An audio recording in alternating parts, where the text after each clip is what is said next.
हमारी आज की ये कहानी हमारे एक सब्सक्राइबर जिनका नाम अभिषेक है के द्वारा बताई गई है, जो कि भारत के मुंबई शहर में रहते हैं।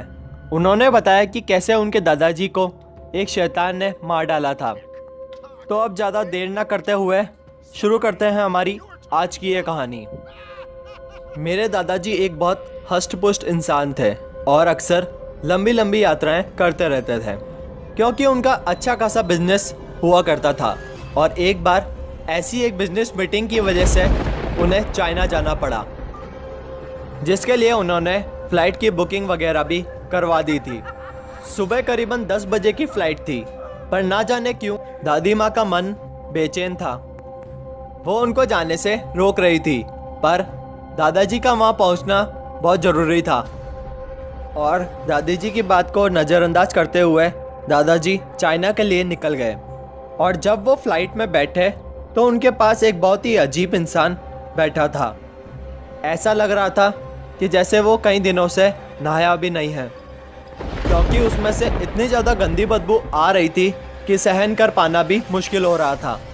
पहले तो दादाजी ने उसको नज़रअंदाज करना चाहा, पर वो लगातार दादाजी को अजीब तरीके से देख रहा था। तो उनसे बर्दाश्त नहीं हुआ और उन्होंने उस आदमी से पूछा कि क्या बात है। तो आदमी बोला कि ये एरोप्लेन क्रैश होगा। दादाजी को लगा कि ये कोई पागल इंसान है जो अजीब अजीब बातें कर रहा है, पर वो आदमी वापस बोला कि ये एरोप्लेन आज क्रैश होगा और सब लोग मारे जाएंगे, कोई नहीं बचेगा। मेरे दादाजी ने उसकी सारी बातें नज़रअंदाज कर दी और सो गए। नींद में उनको एक सपना आया, जिसमें उन्होंने खुद को एक पहाड़ पर पाया। वहाँ पर चारों तरफ आग लगी हुई थी।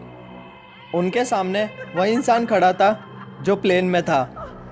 वो एक शैतान था जो कि अपने असली रूप में आ गया था, जो कि बहुत भयानक दिख रहा था। लाल रंग का रूप था, जैसे अभी अभी नरक की आग से निकलकर आया हो। वो मेरे दादाजी की तरफ बढ़ा और उसने मेरे दादाजी को कहा कि तू मेरे राज्य का नया राजा बन सकता है, तुझ में वो सब काबिलियत है। पर मेरे दादाजी ने उसको मना कर दिया और बोले कि मैं एक आम इंसान हूँ और मैं ऐसा कुछ नहीं कर सकता। तो शैतान बोला कि अगर तू मेरा बताया काम करेगा तो मैं तुझे बहुत अमीर इंसान बना दूंगा। शैतान ने बोला कि तू अपनी आत्मा मुझे सौंप दे, पर मेरे दादाजी ने मना कर दिया। एक झटके के साथ मेरे दादाजी की नींद खुल गई। उन्होंने जब आंखें खोली तो देखा कि एरोप्लेन सच में क्रैश हो चुका था और सभी लोग मारे गए थे। दादाजी को बहुत चोटें आई थी, पर उनकी सांसें अभी भी चल रही थी। उनको एयरपोर्ट अधिकारियों ने हॉस्पिटल में भर्ती करवा दिया था और जब वो थोड़ा ठीक महसूस करने लगे तो उन्होंने देखा कि उनके पैर में एक छेद हो गया था। दादाजी ने फ़ोन करके ये सारी बातें दादी माँ को बताई और फ़ोन रख दिया। और फ़ोन रखने के कुछ ही देर बाद उनकी भी किसी कारणवश मौत हो गई।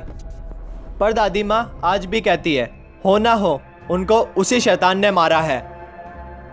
तो दोस्तों, आपको हमारी आज की वीडियो कैसी लगी हमें कमेंट के माध्यम से ज़रूर बताएं।